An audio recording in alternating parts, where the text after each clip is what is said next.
guys, andito tayo ngayon sa Burnham Lake. Ganda, umupo lang muna ako dito guys. Pahinga kasi malayo yung linakad ko kanina. Galing ako dun sa office taas.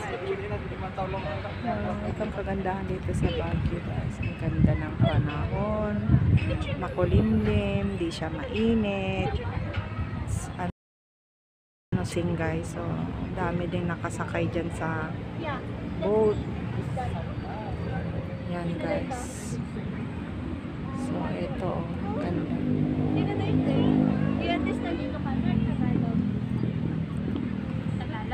May nakaupo dyan sa ilalim ng pine tree. Yan guys, ganda ng ano nila.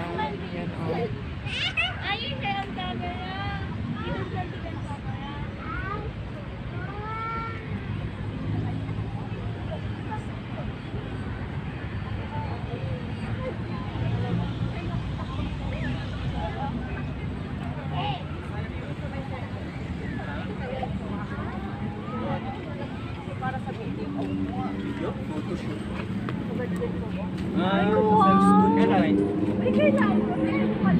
Ganda oh.